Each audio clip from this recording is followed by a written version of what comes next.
for a strategy of onshoring production and diversifying trade partners. Carney's vision includes investments in railways, port expansions, digital infrastructure, and green energy to position Canada as a more self-sufficient economy capable of reaching global markets. This approach aims to mitigate the impact of U.S. tariffs by finding new buyers for Canadian goods, particularly in sectors like oil, where Alberta's oil sands are a critical supplier to U.S. refineries. The U.S.-Canada trade relationship is deeply interdependent, with supply chains in industries like automotive, aerospace, and food processing crossing borders multiple times. Trump's tariffs threaten to unravel this integration, creating a ripple effect that could destabilize both economies. For Canada, the steel and aluminum tariffs have already led to factory closures and rising unemployment, particularly in the manufacturing-heavy province of Ontario. The business community is pressuring Ottawa to retaliate more forcefully, but the federal government's more moderate approach contrasts with Ontario's aggressive stance, raising questions about internal political cohesion. In the U.S., the tariffs have contributed to market volatility, with major companies experiencing significant losses since the trade war began. Public opinion is growing increasingly skeptical, with many Americans questioning whether the tariffs are worth the economic pain. The approach contrasts with Ontario's aggressive, pressuring Ottawa to retaliate led to factory closures and rising unemployment, particularly in the manufacturing-heavy province of Ontario. The business community is pressuring Ottawa to retaliate more forcefully, but the federal government's more moderate approach contrasts with Ontario's aggressive stance, raising questions about internal political cohesion. In the U.S., the tariffs have contributed to market volatility, with major companies experiencing significant losses since the trade war began. Public opinion is growing increasingly skeptical, with many Americans questioning whether the tariffs are worth the economic pain. The additional costs imposed by Canada's electricity surcharge and counter tariffs are hitting consumers directly, adding to the political pressure on U.S. lawmakers to reconsider the tariff strategy. Mark Carney's leadership is pivotal in Canada's response to the trade war. His strategy focuses on breaking Canada's reliance on the U.S. market by investing in domestic infrastructure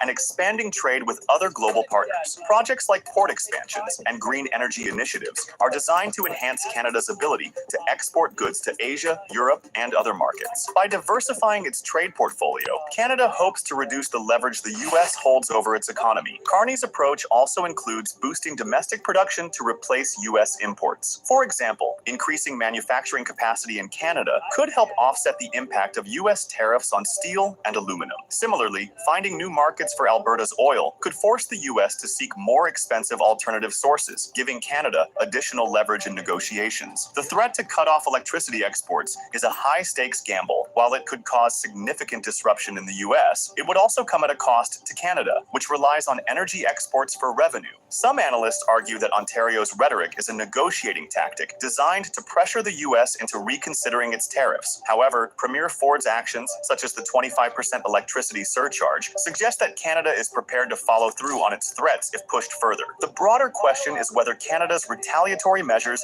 and long-term economic strategies will be enough to counter the damage inflicted by Trump's tariffs. The trade war has already strained Canada-U.S. relations, and the prospect of further escalation looms large. Both sides have much to lose, but Canada's aggressive stance signals a willingness to play hardball. The U.S.-Canada trade war underscores the risks of disrupting deeply integrated economies. While Trump's tariffs aim to protect American industries, they have triggered a chain reaction of economic and political consequences. Canada's retaliatory measures, from electricity surcharges to counter tariffs, are designed to inflict pain on the U.S. while protecting its interests. However, the interconnected nature of the two economies means that both sides could end worse off if the conflict escalates further. For the U.S., the tariffs have led to higher costs for consumers and businesses, with public opinion increasingly critical of the trade war's impact. For Canada, the challenge is to strike a balance between short-term retaliation and long-term strategies to reduce its dependence on the U.S. market. He does not care how it diversification affects and infrastructure investment